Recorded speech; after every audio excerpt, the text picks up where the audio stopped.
Alors, pas mal de petites choses que je n'avais pas prévu de faire, mais je vais commencer par ça aujourd'hui. Alors tout d'abord, je voudrais préciser une chose sur les matrices, parce que j'avais fait quelque chose qui était... J'avais dit d'ailleurs que ça ne suffisait pas, et ça m'ennuie toujours de laisser quelque chose qui ne soit pas à peu près propre. Donc il y a un petit lemme dont je vais me débarrasser, vous reconnaîtrez à quoi je fais allusion.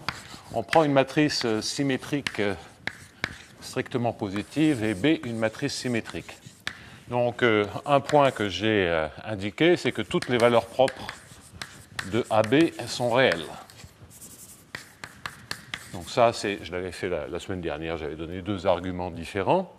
Et ensuite, le deuxième point, c'est de dire que le spectre de AB, du produit AB, est contenu donc dans les réels, mais contenu dans les réels positifs, si et seulement si B est positive.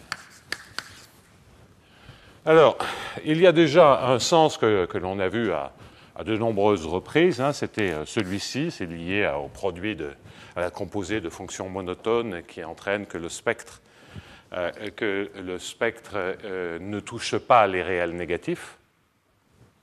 Donc ça, je ne le refais pas. Hein, donc ça, c'est OK, parce qu'on sait de manière générale, s'il y a, sans la symétrie, sans symétrie, on le sait que le spectre de AB, si A est strictement positif et B est positif ou nul, on sait que le spectre de AB n'intersecte pas les réels négatifs. Et donc, si le spectre est réel et n'intersecte pas les réels négatifs, il est contenu dans les réels positifs ou nuls. Alors ensuite, c'est l'autre implication que j'ai massacrée la semaine dernière. Donc je vais corriger ça rapidement. Plus exactement, donner une démonstration propre rapidement.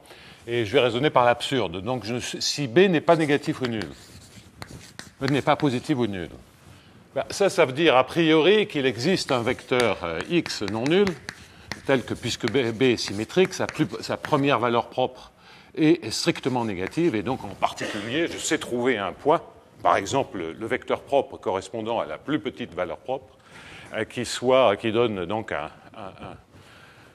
une forme quadratique strictement négative. Et donc de ce point de vue-là, si maintenant je minimise, et ça c'est évidemment possible, si je minimise Bxx sur la contrainte A-1 xx égale 1, donc A est strictement positive, je peux l'inverser. A-1 est une matrice symétrique strictement positive. Donc ça, c'est comme une sphère, donc un compact, je minimise ça, j'ai donc un point de minimum. Bien, ce minimum existe et il est bien entendu, au vu de ce qui précède, strictement négatif. Il suffit de normaliser le x qui est au-dessus. Bon, ben vous appelez ceci, vous l'appelez lambda, et vous voyez que le point de minimum, si vous appelez x bar le point de minimum, vérifie que Bx bar est égal à lambda A-1 x bar. Équation de Lagrange. Le multiplicateur de Lagrange, vous le récupérez a posteriori, donc vous savez qu'il existe un multiplicateur de Lagrange, je vais trop vite. Donc pour le point de minimum, x bar est différent de 0, et en multipliant par x bar, vous voyez bien que ce minimum, ça c'est parce que c'est un problème quadratique, hein, que ce θ est égal à lambda, et donc est strictement négatif. Et bien maintenant, si vous multipliez à gauche par a, vous avez donc que a b x bar est égal à lambda x bar, et vous avez trouvé une valeur propre strictement négative pour AB, ce qui est une contradiction qui prouve bien l'autre implication. OK ? Donc voilà une démonstration très simple, hein, c'est une vieille astuce dans les cas où en tout cas on peut inverser A, où A est positive, inversible, symétrique. C'est toujours une manière de récupérer des valeurs propres de AB. Entre guillemets, en changeant la métrique. Bien. Alors, donc, ça, c'était un point que je voulais corriger. Ensuite, un deuxième point que je voudrais préciser, parce qu'on va le voir réapparaître, et c'est de bien indiquer que les classes de régularité, donc je vais reprendre cet exemple, donc une autre remarque, si je prends ce problème-là,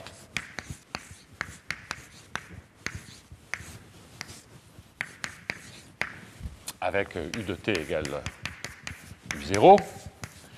Donc je vous ai dit que si f de U0 était bonne, donc tout régulier, donc si la condition initiale était bonne, au sens où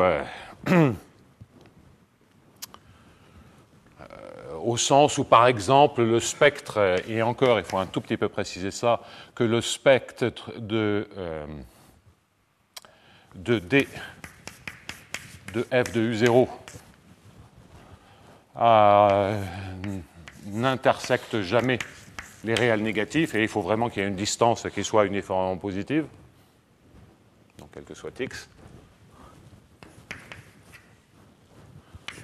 Donc, et il faut un peu préciser ça, donc là je mets ça entre guillemets, c'est déjà un peu plus précis, et grosso modo c'est de dire que I plus T f de U0, l'identité plus T f de U0 est une fonction inversible quel que soit T.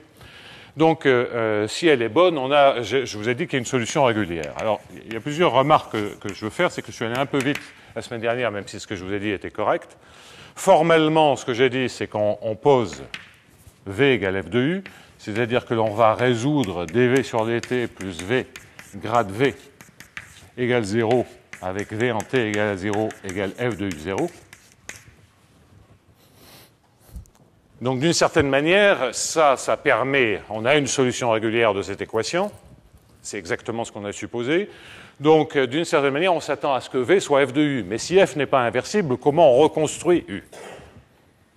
Alors, c'est simplement l'idée est la suivante, c'est que on va résoudre du sur dt plus V, puisqu'on s'attend à ce que V, ça soit U.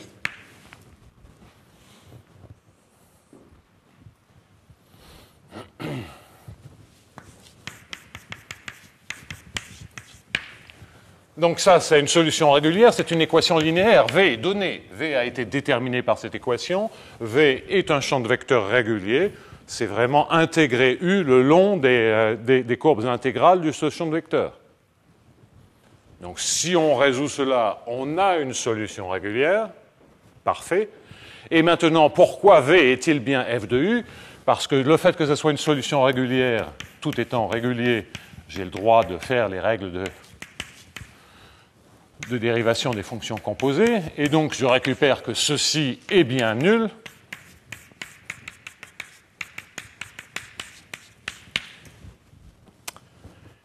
Et donc, vous vous rendez compte que maintenant, si vous pensez que ce champ de vecteurs, c'est V, mais qu'il est fixé, vous vous rendez compte que V et f de U résolvent la même équation avec un champ de vecteurs V donné.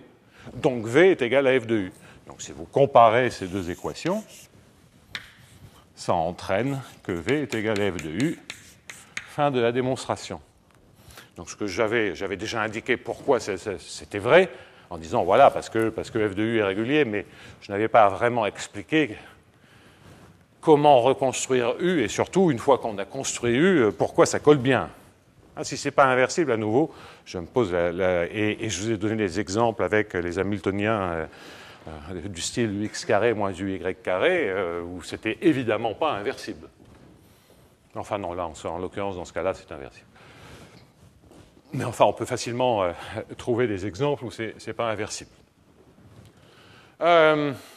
L'exemple, oui, un exemple un peu meilleur, c'était certainement l'équation d'Hamilton-Jacobi avec la norme de gradient U, parce qu'on a formellement un f de U qui est U sur norme de U, donc c'est loin d'être inversible. Bien, alors donc, ça c'est un point, mais je veux bien préciser que, attention, cela ne veut pas dire en particulier, donc remarque, et ça je place cette remarque un tout petit peu, cela ne veut pas dire que si U0 est monotone et que F est monotone, tout régulier, les bonnes conditions de croissance à l'infini, par exemple U0 borné, F à croissance au plus linéaire, ce n'est pas le problème, ça n'entraîne pas nécessairement que F rond U0 soit bonne. Il faut en rajouter un tout petit peu. Hein, vous voyez, là, j'ai rajouté strictement positif. Donc, quand est-ce que ça entraîne? Ça n'entraîne pas toujours que f rond U0 soit bonne. Il faut un petit peu plus. Une bonne condition. il faut un peu plus, soit sur F, soit sur U0. Alors le un peu plus, on va le voir par la suite, mais je veux vraiment l'indiquer ici. On reverra pourquoi effectivement on n'a pas régularité juste en supposant la monotonie. Essentiellement, ça je peux expliquer pourquoi ce n'est pas nécessairement bon, c'est que si vous pensez que U0 est en tout cas près de l'origine une rotation de pi sur 2, c'est monotone. Si F est une rotation de pi sur 2, c'est monotone, toujours localement près de 0. Et F rond U0, c'est une rotation de pi, c'est moins l'identité, toutes les valeurs propres sont égales à moins 1.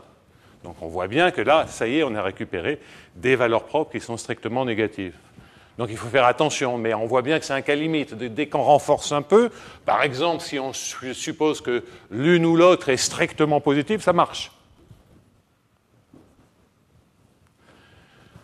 Mais on verra quelles sont les bonnes conditions pour que ça marche, et ça nous guidera pour trouver des résultats beaucoup plus généraux. Ça, on le fera lorsqu'on abordera les questions de régularité pour des équations générales.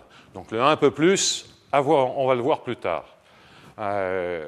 Donc l'exemple n'entraîne pas, hein, et l'exemple ici, c'est penser U0, rotation de pi sur 2 en dimension 2, et F, rotation de pi sur 2 en dimension 2.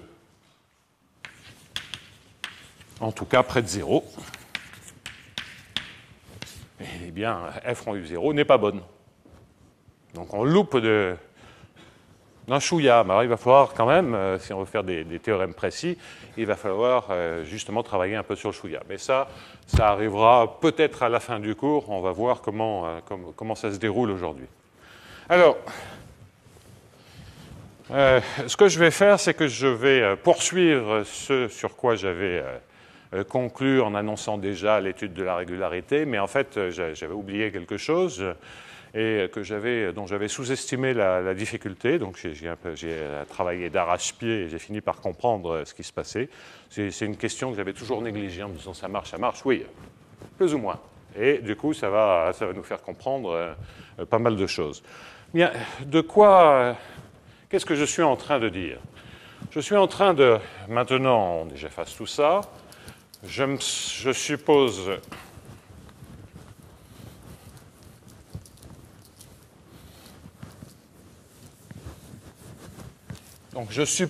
que j'ai un F monotone, régulière, tel que F' soit partout borné. Donc chaque fois que je dis régulier, c'est toutes les dérivées sont bornées, mais je l'écris explicitement. C'est-à-dire F est à croissance au plus linéaire, hein, F va de RD dans RD. U0, je vais la supposer monotone, bornée, régulière. Donc, c'est-à-dire toutes les dérivées bornées. Et la question qu'on a rapidement gérée la semaine dernière, c'était la question de la propagation de la monotonie. Si U est régulière, donc si U est une solution régulière, alors nécessairement U est monotone pour tout temps. Donc la monotonie de la condition initiale se propage. Et j'ai fait une démonstration qui marchait si je rajoutais un AIJ, et je vais me mettre à utiliser ces notations-là pour les dériver, donc DIJU, où DIJ, c'est la dérivée seconde par rapport à XI, XJ. Le AIJ est le même pour chacune des composantes, donc c'est bien un système diagonal, dans le sens où GU est une inconnue vectorielle, mais l'équation pour chacune des composantes de U est la même. C'est le même opérateur parabolique éventuellement dégénéré qui s'applique à chacune des composantes de U, avec un terme d'ordre 1 qui est f de U, c'est non linéaire, et un terme d'ordre 2 qui est AIJ. Et donc, ce que j'ai raconté la semaine dernière, c'est si AIJ est constant, est positif ou nul, symétrique, alors ceci est toujours vrai, la propagation de la monotonie. Bien. Alors, la seule chose, et je reviendrai un tout petit peu dessus un peu plus tard, c'est que si vous voulez vraiment avoir des systèmes qui contiennent les jeux à champ moyen, vous ne pouvez pas vous contenter d'avoir un AIJ constant. Il faut des AIJ. Alors, ils ont une structure très particulière et je reviendrai dessus. Et donc, cette structure très particulière, sur laquelle j'avais passé, parce que dans le cas de gradient, c'est facile avec les équations d'Hamilton, Jacobs et Bellman. Donc, c'est plutôt ce point-là que j'avais vérifié il y a 2 ans. Et donc, du coup, je me disais, bon, ben, on généralise, oui, enfin, on généralise, mais il faut faire un peu attention. Faire un peu attention parce qu'il y a des difficultés et surtout, on va voir que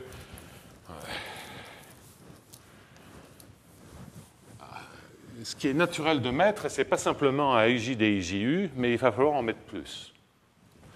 Donc, je vais faire ça en 2 temps. Donc, il y a un, ça sera d'essayer d'expliquer ce qui se passe pour cette équation, donc la propagation de la monotonie, un peu brutalement, et on va voir où ça coince. Et on va voir quels sont les cas où ça marche. On en connaît déjà un, c'est les AIJ constants. Et puis, il faudra qu'on pousse un peu plus et qu'on se rende compte que, d'abord, quelles sont les bonnes équations. Donc, il va falloir rajouter des termes dans l'équation, et qui, d'ailleurs, vont casser la structure diagonale du système. C'est-à-dire qu'on va vraiment avoir un couplage dans les équations. Et le 3e point, ce sera de faire les démonstrations, et pour ça, on aura besoin de faire la démonstration dans le cas général. Et pour ça, là, on aura besoin d'observations supplémentaires sur qu'est-ce que ça veut dire un point où on peut perdre la monotonie. Jusqu'à présent, quand je reviendrai là-dessus, mais quand j'ai fait la démonstration en prenant le premier temps où on perd la monotonie, je me servais du fait que si c'était par exemple la première direction dans laquelle on annulait la monotonie, c'est-à-dire D1 U1 égale à 0 en un point, donc je m'étais servi du fait que D1 UJ plus DJ U1 en ce point-là valait 0 pour les J supérieurs ou égal à 2. Donc ça, c'est une information du premier ordre. On voit bien qu'on a une équation du 2e ordre, et il va falloir, et on va trouver, des conditions du 2e ordre liées à la perte de la monotonie. Alors je pensais qu'il n'y en avait pas, parce que dans le cas convexe, il y en a, mais on a la symétrie de la dérivée première, donc ça rigidifie beaucoup plus. Et en fait, je me suis rendu compte en faisant la démonstration que je vais faire qu'il y en a, et c'est ça qui sauve, qui va permettre de comprendre globalement ce qui se passe de manière assez satisfaisante, je trouve. Alors, sur la propagation de la monotonie, la difficulté va apparaître en dimension supérieure ou égale à 2. En dimension 1, il n'y a pas trop de difficultés. Bah oui, parce qu'il y a une seule direction en dimension 1. Alors ça change beaucoup les choses. Mais quoi qu'il en soit, on va donc étudier ceci. Alors, on sait ce qu'on doit faire. Hein, la technique de démonstration, puisqu'elle marche dans le cas AIJ constant, reprenons-la. Donc j'aborde le premier point, et je vous rappelle que l'on regarde donc le premier temps, je regarde T0, le premier temps, donc c'est le sup dt, positif ou nul, tel que, quel que soit S dans 0t, bien du en xt soit positif ou nul, quel que soit x. dxs soit...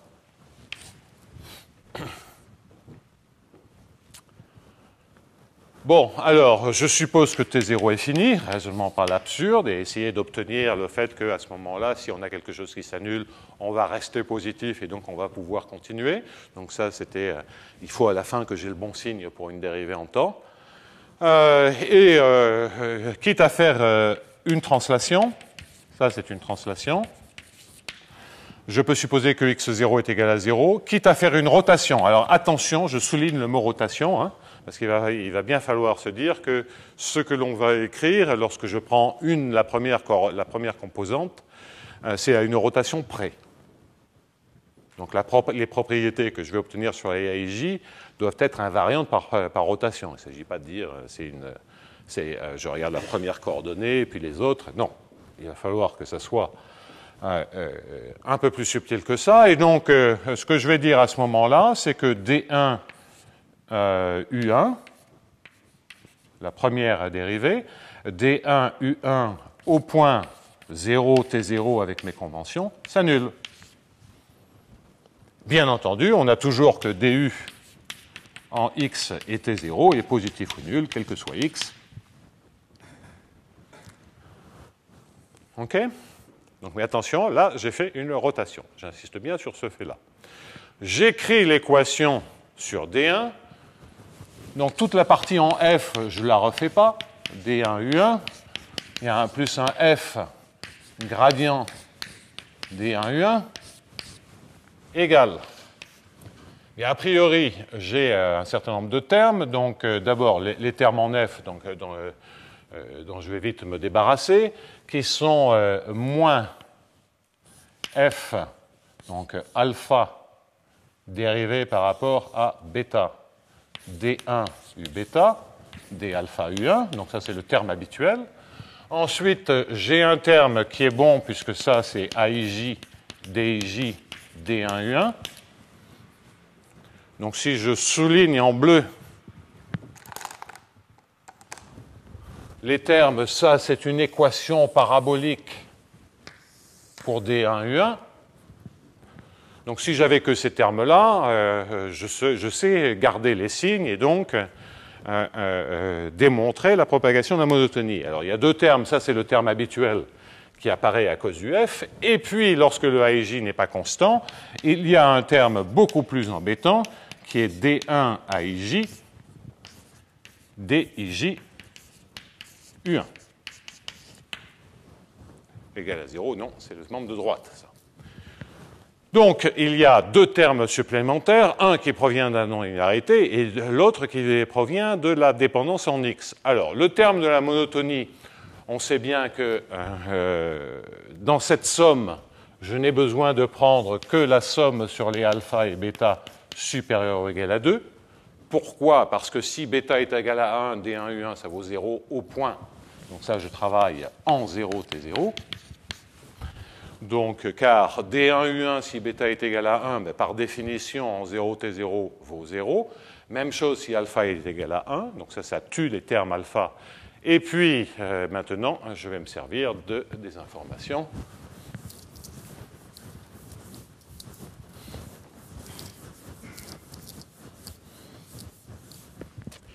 Donc, effectivement, si je regarde la matrice DU au point 0, T0, bien, ça commence par un 0. Et puis, ici, vous avez un D2, U2, etc., etc. Donc là, vous avez tout un bloc.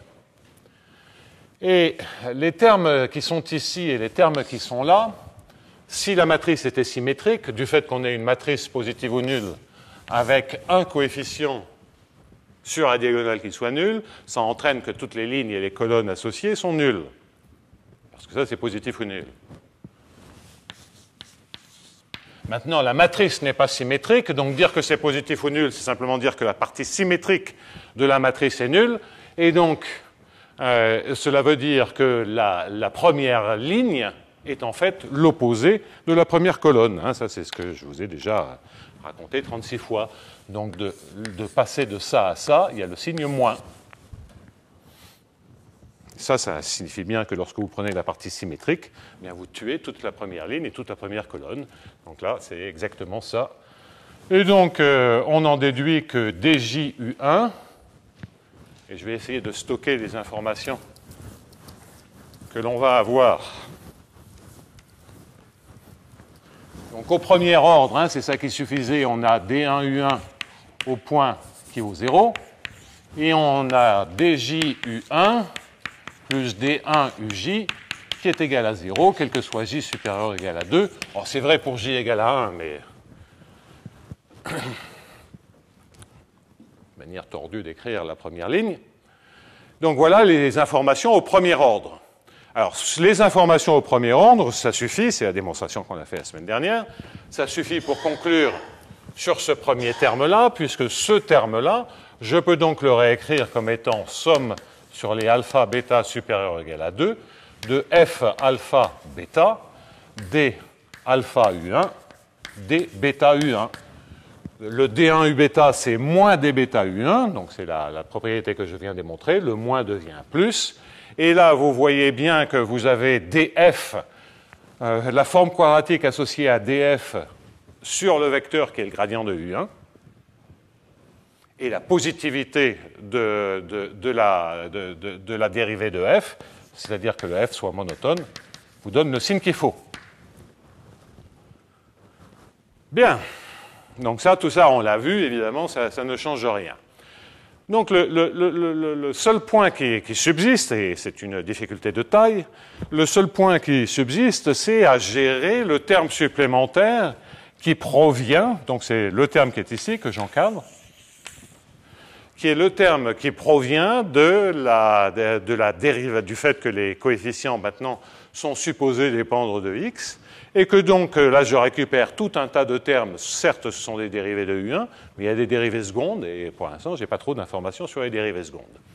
Néanmoins, il y a quand même sur les dérivés secondes, et je vais les stocker ici, il y a quand même une première chose que je peux faire sans trop de difficulté, et dans un premier temps je m'arrêterai, c'est que D1U1, effectivement comme DU est positif ou nul en T0, ça veut dire que D1U1 de x et de T0 est positif ou nul, quel que soit x, et en x égale 0, ça vaut 0. Donc cela veut bien dire que pour D1U1, j'ai un point de minimum en 0.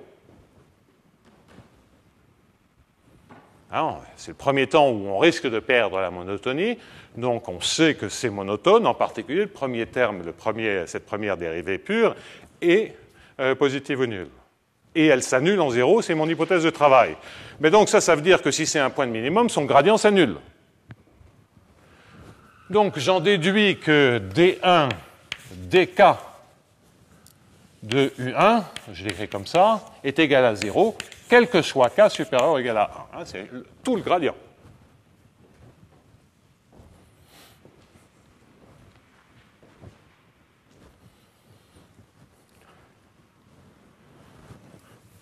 Et donc,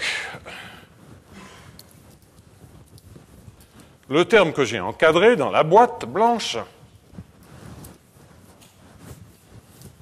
le terme qui est là, bien entendu, eh bien, vous pouvez le restreindre à être D1 de AIJ, DIJU1, là, j'ai rien changé.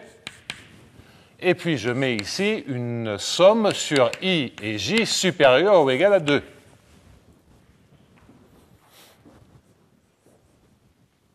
Pourquoi? Parce que si I ou J est égal à 1, j'ai au moins un 1 ici, et dès que j'ai un 1, chaque fois que je prends une dérivée seconde et qu'il y a un 1, ça vaut 0.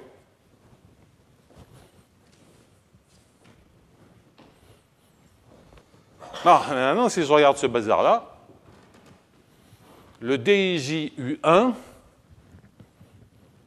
j'ai a priori aucune information sur les dérivées secondes dans d'autres directions. OK? Donc le DIJU1, pour l'instant, j'en sais vraiment rien. Certes, il y a la monotonie. Alors déjà, ça montre que si on est en dimension 1, ça marche. Puisque en dimension 1, on ne peut pas sommer sur les sommes sont vides. Bon. OK, donc je le signale, ça n'a aucun intérêt, mais enfin, pour D égale à 1, un AIJ de X quelconque est OK. La même démonstration.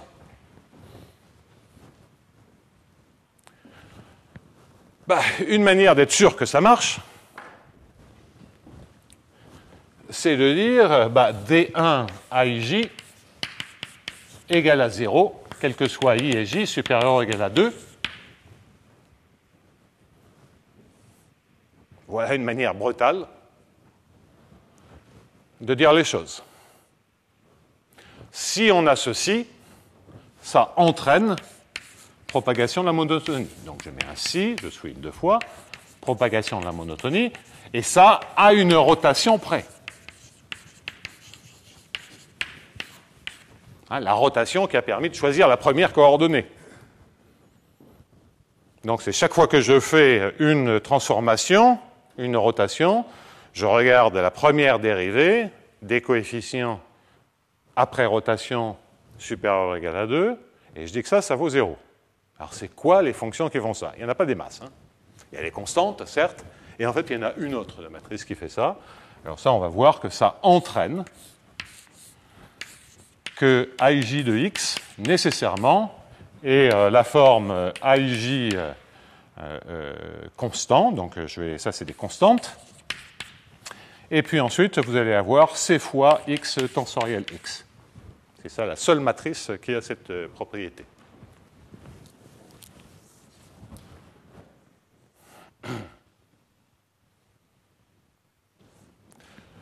Donc, entendons-nous bien, c'est quoi cette propriété? Réécrire cette propriété à une rotation près.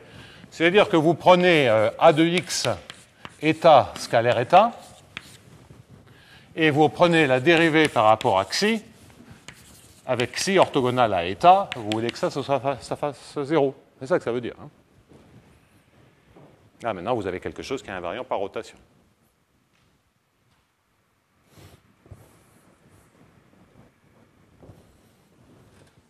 Je vais un peu vite parce que là, vous pourriez vous dire, oui, mais il n'y a pas que des termes symétriques dans les AIJ.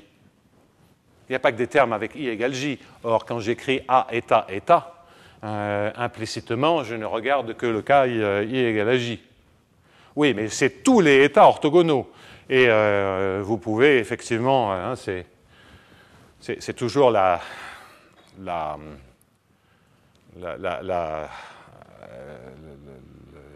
l'observation classique que si vous prenez comme direction xi égale état, plus exactement, égale EI plus EJ sur 2, et état égale EI moins EJ sur 2,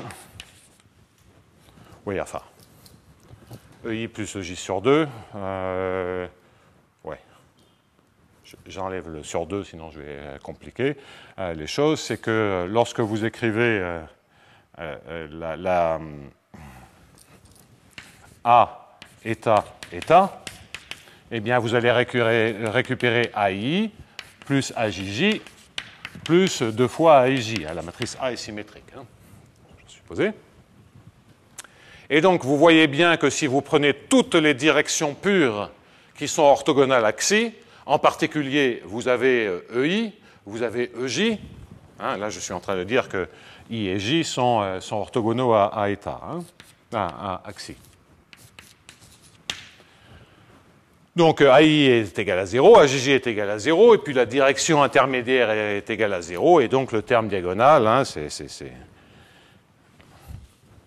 pour des matrices symétriques, une forme quadratique détermine la matrice symétrique. Hein, c'est exactement ça que je suis en train de redire.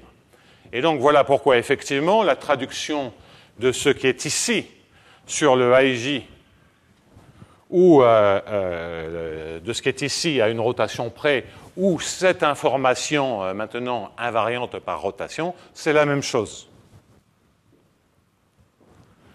Alors déjà, quand je dis ça entraîne, en fait, c'est équivalent.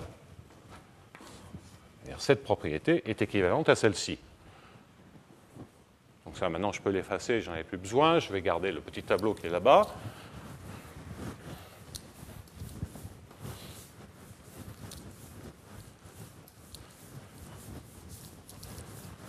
Bon, alors ça, c'est pas très sympathique comme propriété, hein, c'est effectivement très restrictif.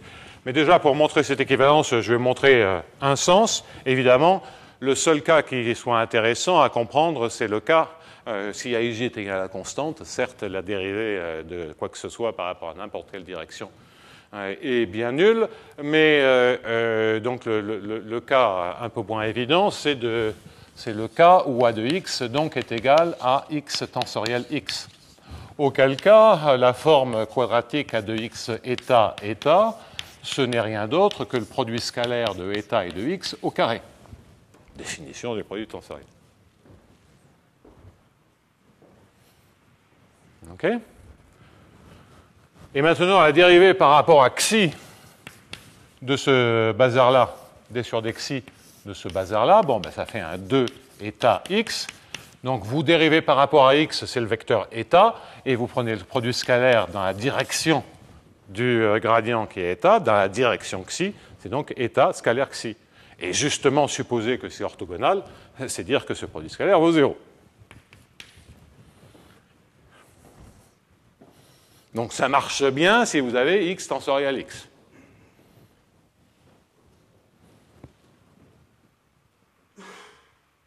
C'est un peu moins évident qu'il n'y en ait pas d'autres. On sent bien que c'est très difficile. Hein. Je veux dire, c'est assurer cette propriété, c'est pas de la tarte.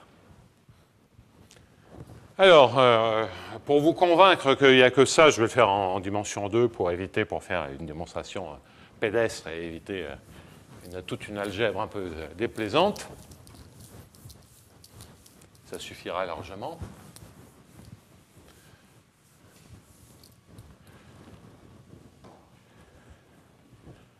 Alors, ce que je n'ai pas dit, c'est que pour me débarrasser de ce terme-là, j'y suis allé comme une brute. Hein. J'ai dit, boum, il n'y est pas.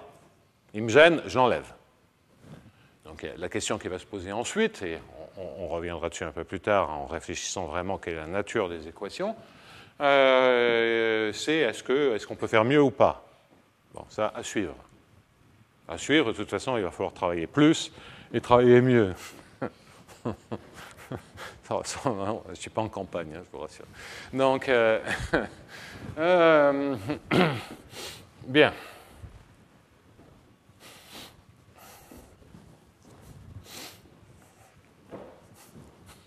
Bien, je me retiens. Alors, donc, comprenons de quoi il s'agit. Alors déjà, la première observation, c'est on est en dimension 2. Donc on a A11, A12, A12, elle est symétrique, A22.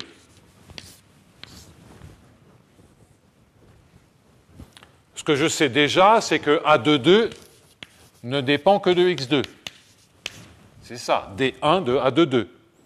Si je suis en dimension 2, hein, les I et J supérieurs ou égal à 2, j'en ai qu'un, c'est 2. En même temps, comme c'est à une rotation près, je peux certainement faire l'échange de 1 et de 2. Et donc, j'ai aussi que A11 ne dépend que de X1. Et puis, il va falloir que je fasse des rotations, si je veux avoir une chance, de prouver quoi que ce soit sur A1, 2. Bon. Bien. Justement, hein, qu'est-ce que je vais prendre? Je vais prendre état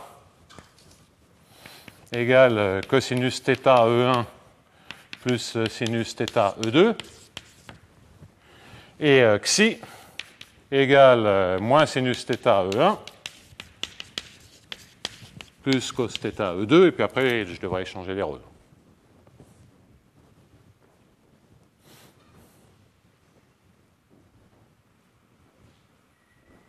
Bon, alors j'essaie de faire ce calcul sans me tromper. Hein. C'est pas gagné. Alors, déjà, le AIJ est AI est à J.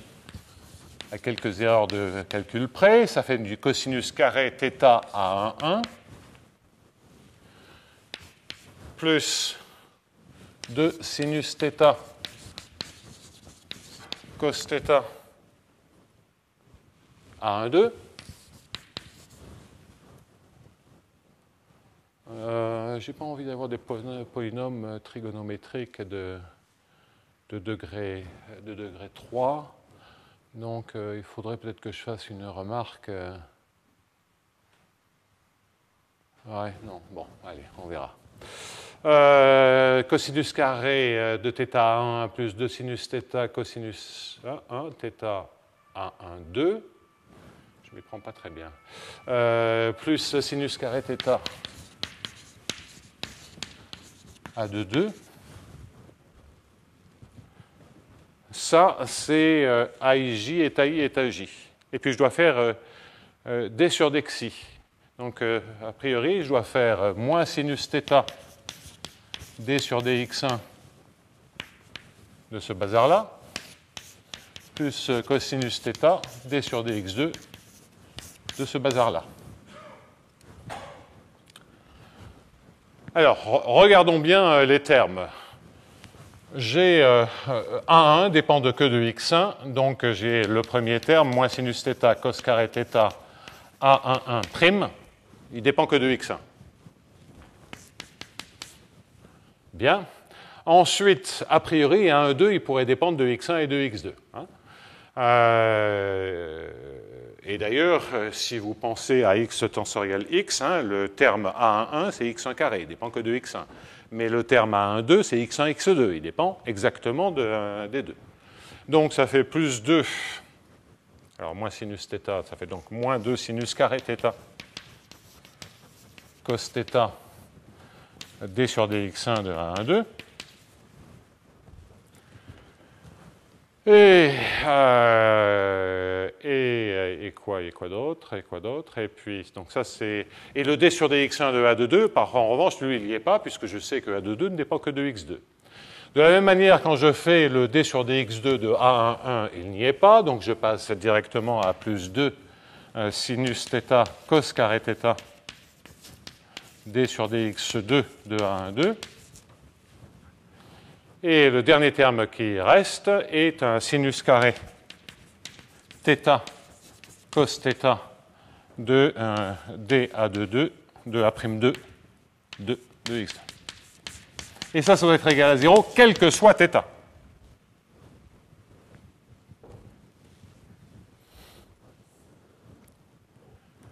Alors,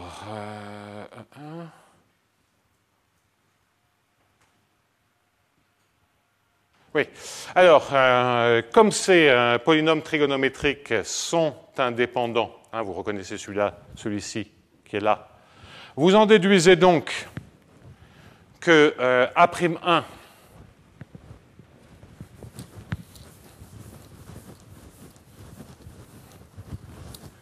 vous en déduisez donc que A'1 de x1 moins A'1 1 de x1 plus 2 d sur x2 de A12 au 0. Et même chose pour le sinus carré cos θ. Vous en déduisez que moins 2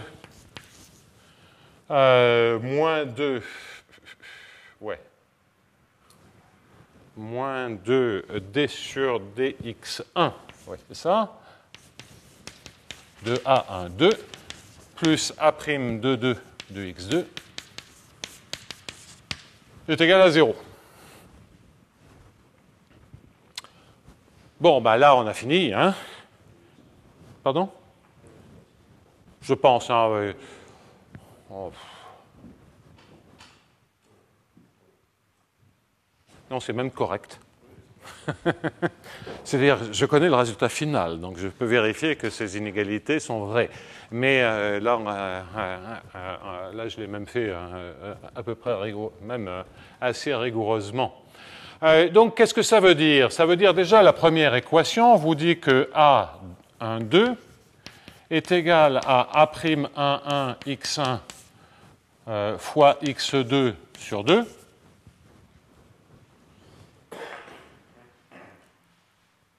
D'accord, j'y vais un peu brutalement, plus un phi de x1. Hein, je sais que d sur dx2 est cette fonction de x1, donc c'est une fonction affine en x2. Alors, le mieux, c'est de reporter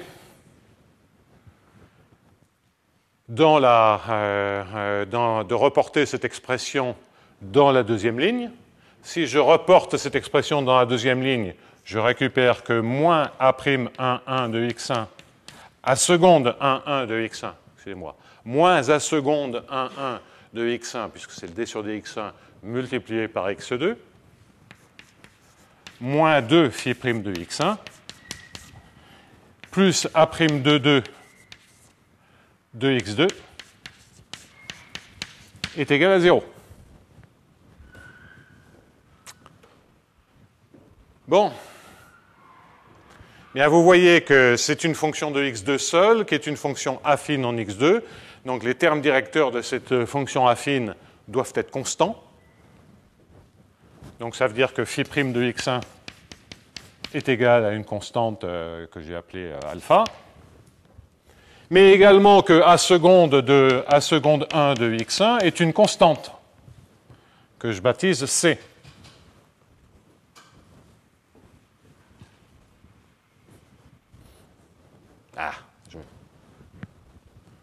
Que je baptise 2C.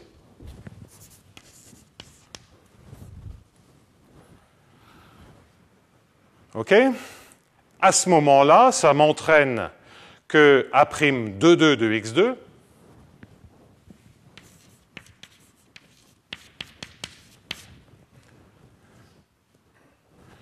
que A'22 de x2 est égal donc à A seconde 1, 1, c'est-à-dire 2C, x2.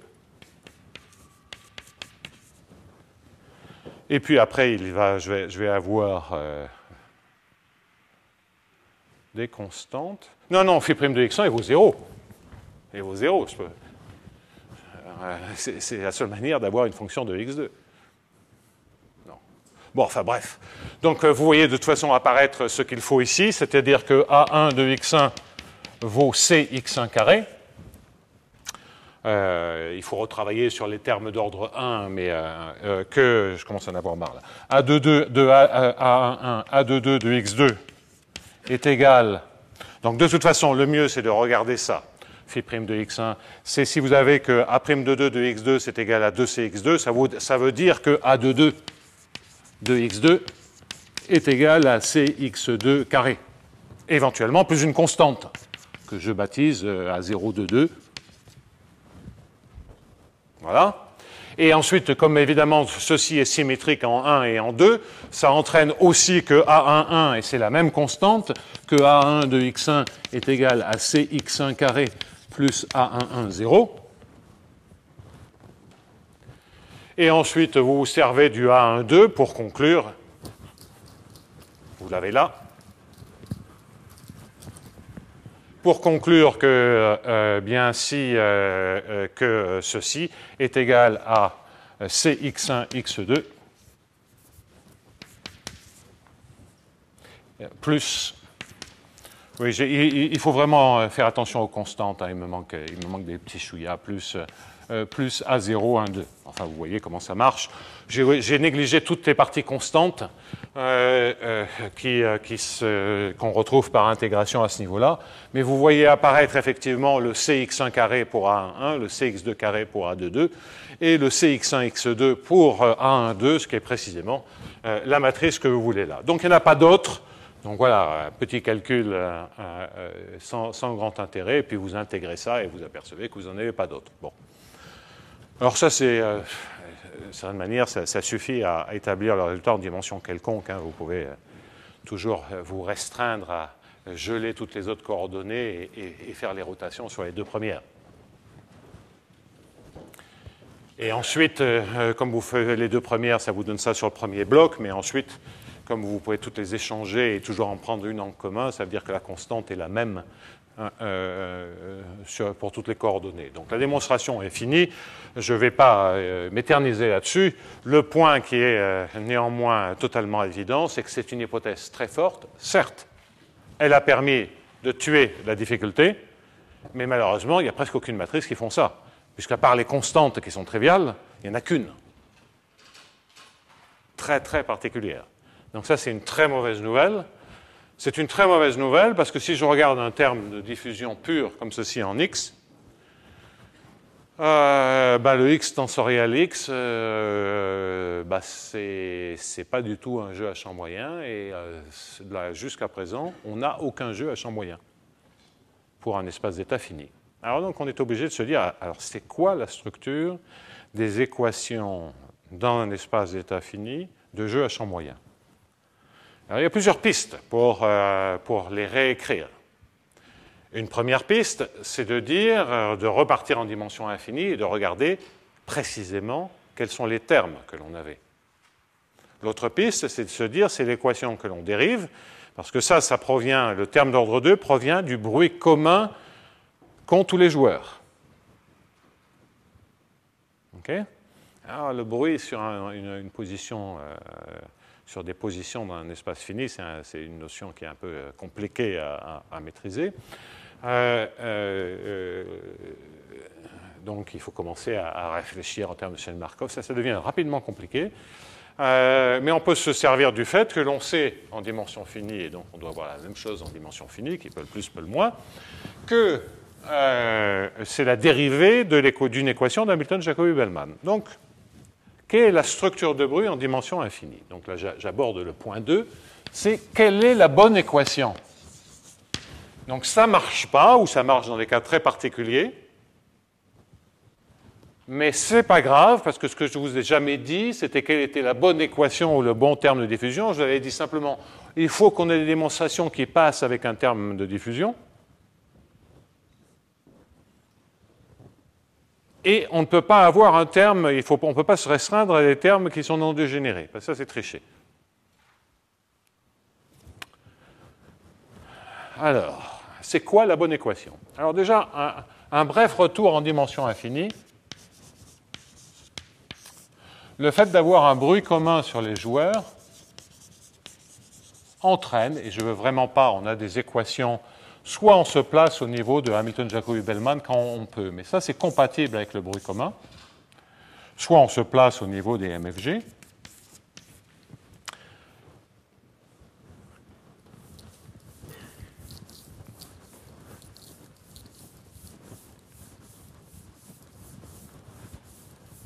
Et dans ce cas,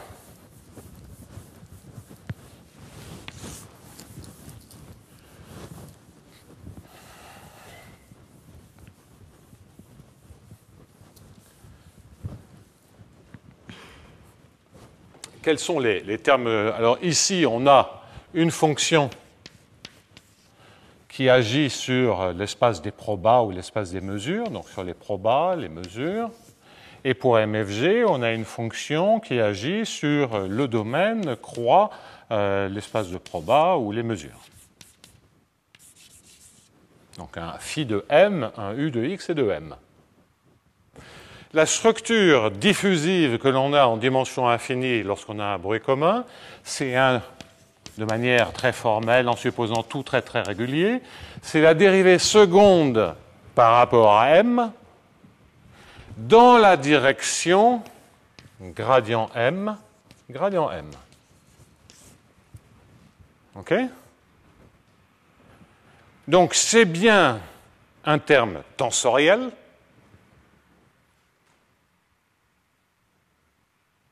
Mais le gradient m, ce n'est pas l'identité, ce n'est pas m. Donc ce n'est pas x tensoriel x. Alors si on est en dimension finie, ça devient des opérateurs de translation. Hein, on remplace de différence finie. Donc là, on peut s'attendre à avoir un AX AX.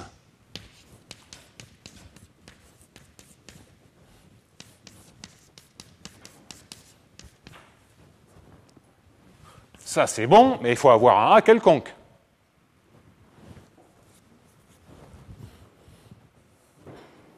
OK?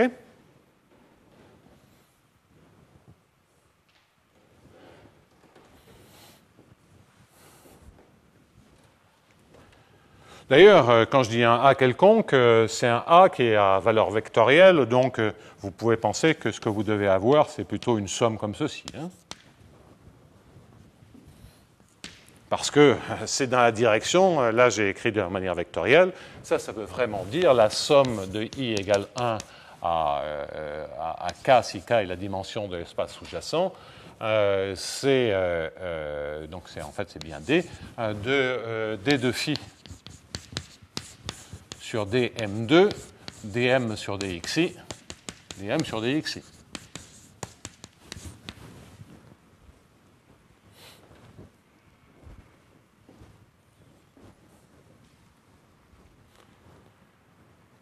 Avoir quelque chose, un terme de diffusion qui est non dégénéré, c'est dire quoi? C'est dire, de toute façon, il dégénère en zéro, mais si on oublie la dégénérescence en zéro, qui est quadratique, qui est très très particulière, si on oublie cette dégénérescence, à ce moment-là, ailleurs qu'en zéro, c'est le fait de savoir si cette direction sont en nombre suffisant. Et c'est grosso modo une hypothèse sur le rang de la matrice A s'il n'y en a qu'une, ou non, je dis des bêtises. Il faut, c'est plus que ça, il faut que, quel que soit x non nul, les AIX, la collection des AIX, forment une base de l'espace. Hein? Donc ça, c'est une condition algébrique qui est scalée. Étant entendu que lorsqu'on est en dimension infinie, on n'a qu'à direction et pas une infinité de directions, donc formellement, on s'attend toujours à ce que ce terme soit assez dégénéré. Il y a peu de bruit par rapport à toutes les positions possibles. Ça vient du fait qu'on a un brownien, on a quelques browniens. Bien. Alors ça, c'est en phi.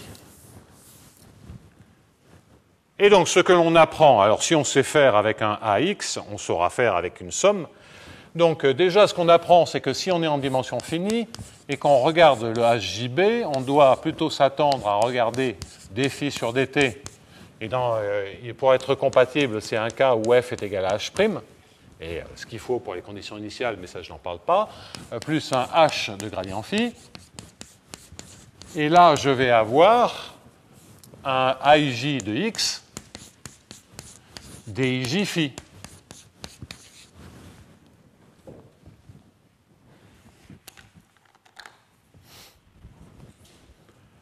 Parfait. Et les MFG correspondent à une situation où les AIJ de x c'est AX IM coordonnées, AX JM coordonnées. Et A est une matrice décroisée. C'est ça les MFG.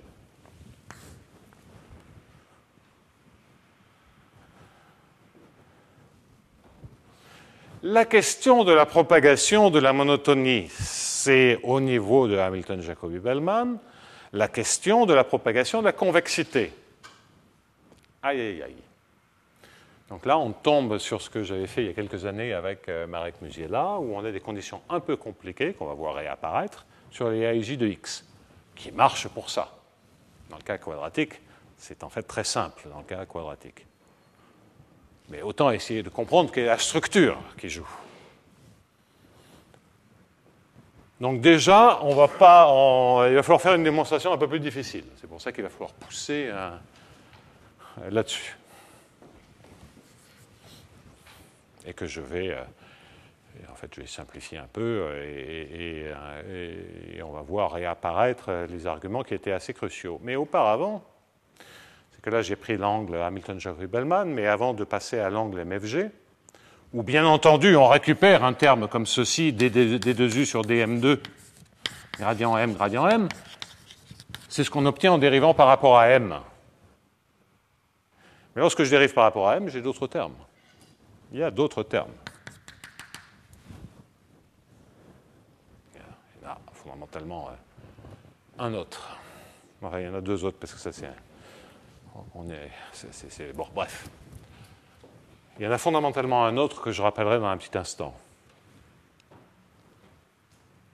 Et ça, on peut le comprendre, parce que si j'écris maintenant U égale gradient phi, et que je regarde le système que j'obtiens, eh bien, je vais récupérer que D, et je vais écrire ceci pour DUI, plus F de U, grade UI, F c'est H', donc ça c'est correct. Là, j'ai bien dérivé le membre de droite. Je vais avoir un AKL, sinon ça va faire trop de I, DKL de UI. Ça, c'est l'équation que je regardais jusqu'à présent. Et je récupère un DAKL sur DXI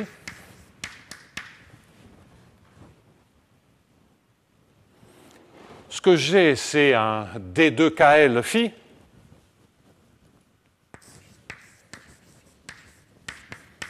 et ça, comme de toute façon, c'est symétrique en K et L. AKL est symétrique. Pas trop de soucis à me faire sur lequel je choisis pour le U ici. Et donc ça, vous pouvez l'écrire comme étant dl uk.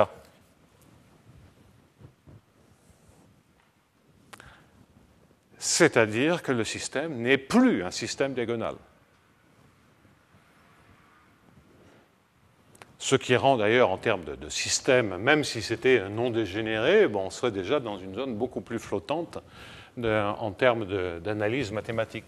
Et donc, je corrige maintenant l'équation en disant, si je veux vraiment traiter les MFG, donc dans ce cas-là, je vais prendre ceci, je ne précise pas, mais là, vous voyez qu'il vaut mieux mettre les coordonnées parce que comme il y a des termes couplés, et puis j'insiste, je vais créer avec une couleur différente, le terme supplémentaire qui apparaît est donc un DI AKL DL UK. Et c'est ça le bon problème.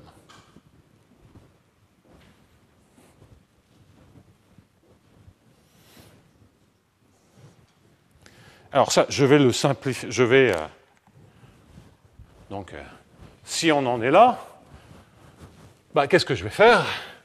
C'est que je vais prendre ça. Je peux maintenant effacer ceci. Je vais rajouter un terme mélangeant les composantes absolument générales, et on va essayer de comprendre quand est-ce qu'on peut propager la monotonie.